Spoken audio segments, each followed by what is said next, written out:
Welcome to the Penny for Your Thoughts podcast. This is your weekly insight into the small businesses of London. We'll be talking to founders to find out what makes them tick and reveal the ins, the outs, the ups and the downs of owning a small business. Today we are going to chat to Matthias and Graziano from Parafante. Parafante is the UK's first fig leaf liqueur. I don't know about you, but I have never tried a fig leaf liqueur. And what's really interesting about these guys is the fact that they run absolutely everything in their business, from picking the fig leaves off the tree in Calabria to making the product in their flat in North London, to putting it in the bottle, to putting the label on the bottle and to shipping it out to your home. I really enjoyed this episode because these guys have such incredible passion for what they're doing. They're the first guests we've had on this podcast who are still working a full-time job alongside running their business full-time as well. So they're both still working very late nights in hospitality, going home, making a new batch, finishing it off in the morning and then going to work and doing it all over again. Really interesting to see them have such passion for their brand, and rather than just selling a product, what they're really doing is selling a story and a feeling that comes with it. It's, you know, you're not just having a drink after dinner. It really is a whole experience, which I think is just really, really lovely, and I'm very excited to see what's coming next from them. So without further ado, let's see what they had to say. Thanks for joining us today, guys. Thank you. Why don't we start the same way we always do, which is talking about how it all started, how you guys came up with your brand and why. Right, so we both have a background in bars and restaurants. We used to work together, and we're very passionate about spirits and liqueurs. Mm-hmm. And I wanted to do something that represented the region where I come from by creating a brand that revolves all on Calabrian ingredients. Mm-hmm. Calabria is this region, it's basically the last region of the peninsula before Sicily. And we've got like a big array of ingredients. We've got a massive variety of citruses, we've got olives, we've got like a million and one things that you could work with, and a million and one ingredients that are used in modern days mixology, which is how we came across, the fig leaf flavor. And we basically decided to create a brand, and to start with one of those flavors that are not very common. Mm-hmm. To create a brand to showcase flavors from Calabria, to showcase the region and like be basically a representative for the region in a way.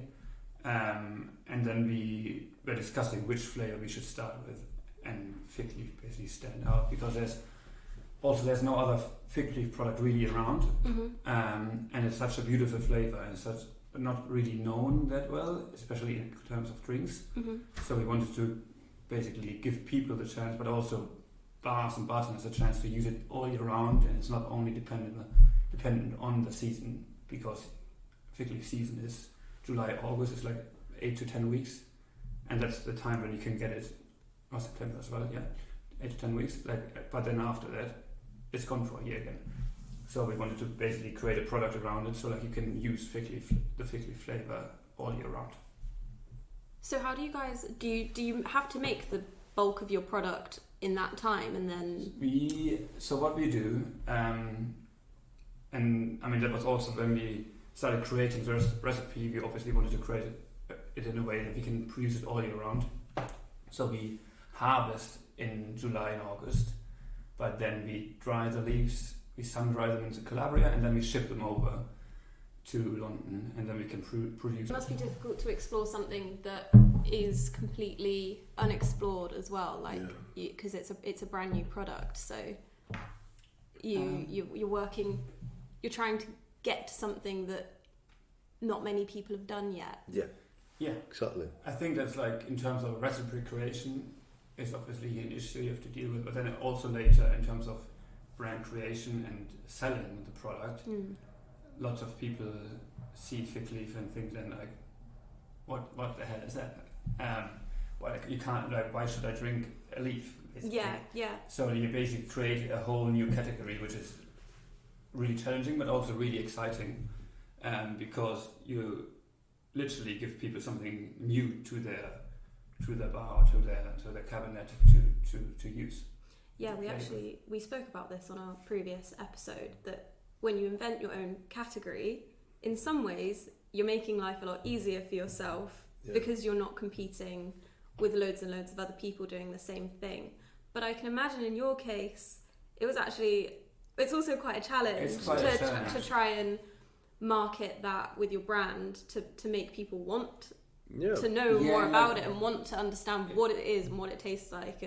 And like, I mean, especially like these days when lots of stuff happening online, I mean, nobody would ever Google Fig Leaf Liqueur. Mm-hmm. So you have to find other ways to gain some attraction as well, to get people to look at your website, or like to order somewhere online, or like to look up what you're doing and connect other different touch points in a way. Same with like in real life, in a bar, it's the same, because not many people go into a bar and say, oh, I would like to try this Fig Leaf Liqueur.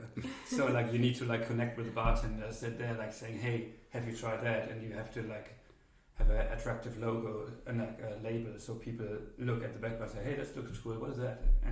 And create basically stories and connections with people, so like they start talking about it. And how did you guys go about making the brand? Did like the logo and everything? Basically, like the whole concept had to revolve around my roots. So we, first of all, I found I wanted it to look classic. I wanted it to look Italian, and I wanted it to look a bit elegant and minimalist in a sense. Mm-hmm.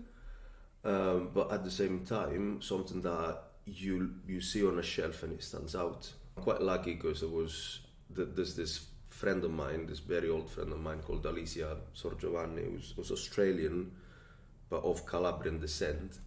She is a designer. She's got her own, design company. She designs prints for clothes. Her company is called Color Code, and she was sweet enough to work on the project with us at no cost, basically. She's like, I love the idea. I love the idea, and this is my gift to you, basically. And we decided to, the name had to be something related again to the roots. So, which was Parafante, which is the name of a famous, brigand from the pre-Italian unification period. Which is this guy in the back over here. That's Mr. Parafante. That's Mr. Parafante. And basically, brigands in the southern Italian culture, Italian culture, brigands are basically what pirates are to Cornwall. Okay. It's like these anti-heroes, basically, that, fought for freedom. So, hence the name, Parafante. We tried to add a lot of elements we wanted the ingredient, for example, to be the centerpiece of the bottle. And when we will expand the range, it will have always the main ingredient in the front, even though the logo is at the back. Mm-hmm. We've added little touches like the born in Calabria, made in London, which is also a reference to myself, because I've lived there for a third of my life, even more than that. But yeah, it was like it was a fun process. It was lovely, and also like it happened because we did it with somebody that knows me really well and understood the concept of the brand. Yeah. And you look at the label, and the notes on the label reflect the liquid inside the bottle. Subtle, elegant, but it stands out. It's complex. Soothing, it's Moorish. When you look at it, it all makes sense together very nicely, and I think that's nice because it definitely is like encompassing the brand, which is exactly what you want it to do. Yeah, exactly. The idea is a bit like paying tribute to Italian liqueur culture and Italian aperitivo culture in a way, and like picking it up, but at the same time making it maybe a touch more modern and giving it giving a modern touch to it.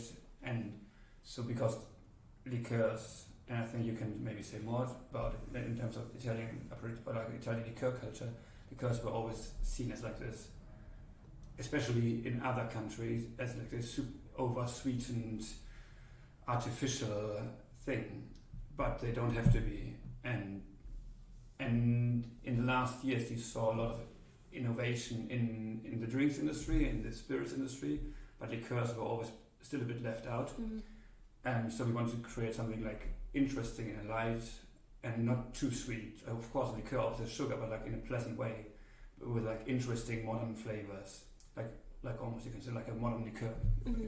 Yeah, it is a category that's demonized, and you have to explain it to people, especially in Britain. Like, you know, the vast majority of the British public doesn't do liqueur. Like, whereas in a lot of European countries, for example, you know, it is the end of your meal, it's the end of your dinner, and because it's summer and it's hot, and you've had a lot of food, you don't need a whiskey. You can't have a whiskey. You have to have something soothing, something that comes from the fridge, that has got just the right amount of sugar to basically, you know, smooth it up, cleanse your palate. Bit of mouthfeel and a bit of texture. Yeah. But it's then like really, lots of flavor, really easy to drink. That's why like this whole Amaro and liqueur culture comes from, basically. Yeah, I think your brand is very interesting because it's almost like it's one of those brands where you're selling a product, but you're also selling like the feeling that it gives you, and I think that really comes across when you talk about it. Why don't we go into? Are you guys? I mean, correct me if I'm wrong. Are you guys still working part time, doing other things? We're actually working full time. Are you? Yeah. Too full. How do you balance that? That's a very good question. It must be quite a challenge. So Graziano still works very full time. I work a bit less full time. But I mean, full time in hospitality is like already a lot of hours. So I technically work part time, but it's still 40 hours a week. We don't one of our biggest problems is that we don't have enough time we need more time to grow, basically, and that's really the thing we like working on the most. That we like try to achieve, that we get more time to work on the business. I can imagine that takes up a lot of time. It's an intense period right now. Yeah. And as co-founders, I always find this very interesting, the thought of two people coming together and like building something together. How do you find it? One of the best things that, you know, if you have an idea for a business, I think one of the best things you can do is find yourself a partner, and ideally somebody that you know, you trust, and you've worked with before. First of all, you know, like 9 out of 10, that person does all of the stuff that you cannot do.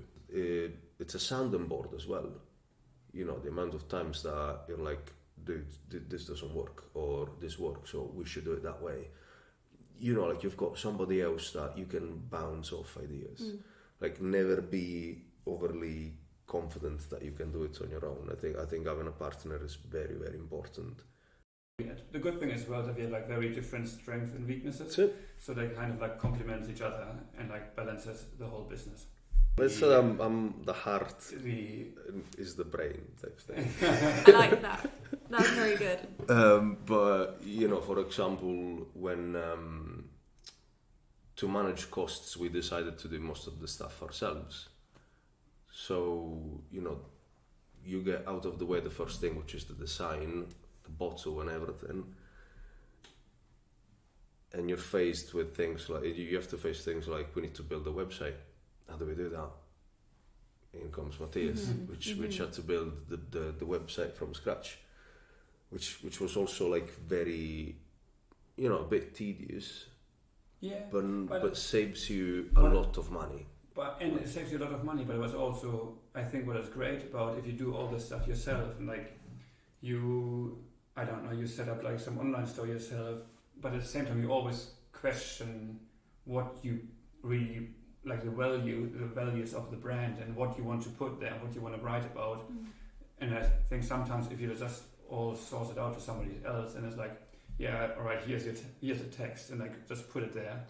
While when you do it yourself, you like question it much more, and like you really understand what you're actually doing, and like you also see challenges much earlier, and you are able to react to it. And at the same time, now if you want to change something, we are always able to like change it very easily, and you really understand how the business works, and also in terms of like, I don't know, I mean, it's also about personal development. You learn much more about it, and you grow. And I mean, I don't know if you would have asked me 3 years ago what kind of keywords we want to use in our website, I would have said, what the hell are you talking about? And now I can like talk about it for half an hour probably. Yeah, that brings me on to something interesting. So in the last year and a half, what would you each say has been the biggest learning curve, or the thing that you've learned? What we learned the most is like asking for favors, how to ask for favors, and who to ask for what favor, and ask for help, and it's a good thing and not a bad thing to like ask how other people are doing it. And there's actually it's a pretty cool, great community in the London spirits, or like in the UK spirits maker, small independent spirit maker scene, which is really, really like helpful, and like tries to help each other, and like are in the same basically fight with each other, which is it's amazing. Yeah, it's really helpful, and I think that's what we learned the most. That like it's a good thing to ask friends, and that's not a problem, and there's not too much pride in it, and it's just like go there and ask people, and they're really happy to help. I think will bring us on to our last question, which is the one that was left for you by our previous guest, which was Celia. Asked what the biggest challenge has been, and what the biggest success has been. So the biggest challenge was, like I said, waiting for the licensing. That was all time consuming, having to deal with the council, having to explain how the operation was going to work, how we were going to get deliveries, how we were going to ship bottles, and so on and so forth. That was, I think, by far the biggest challenge. That, as well as the getting the ingredient. Because basically, we fly over there, we spend a few days foraging for the leaves, we spend a few days sun drying them, ship them over.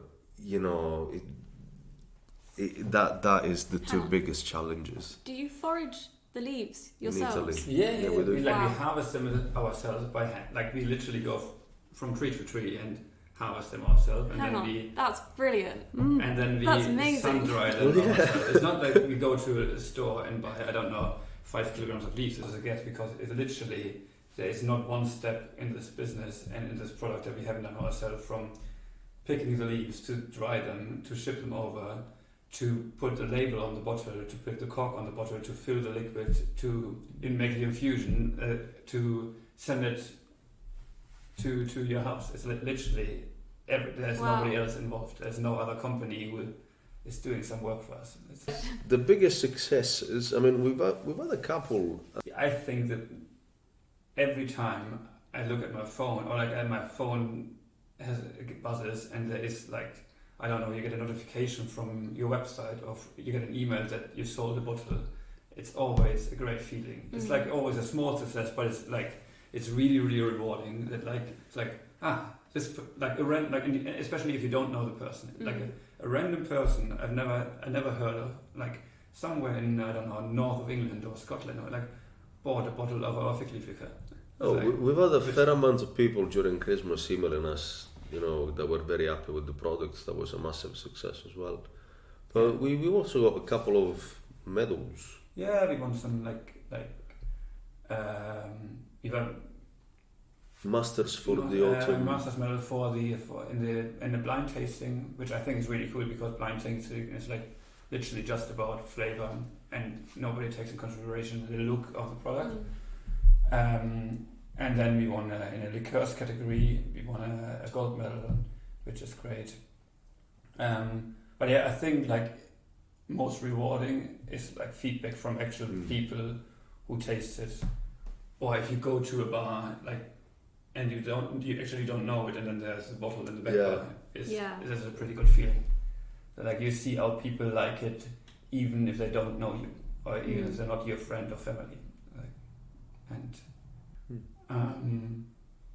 Challenging. I mean, time is a big challenge. Like if the day would have much more hours, it would be so much more helpful. Like you learn on how little sleep you can actually function. That's the thing. Like the amount of times that we've had to either fulfill orders or like you run out of a batch because you haven't had the time to make it, and now you have to make it all of a sudden. So you finish service at midnight, 1 o'clock, you go home, and you have to basically start doing that. You know, you go to bed a couple of hours, you wake up again, it's ready. I guess. Cool. Well, I think we can round it off there. Yeah. Thank you very much for coming in today. Oh, Thank you for ours. Lovely to meet you both.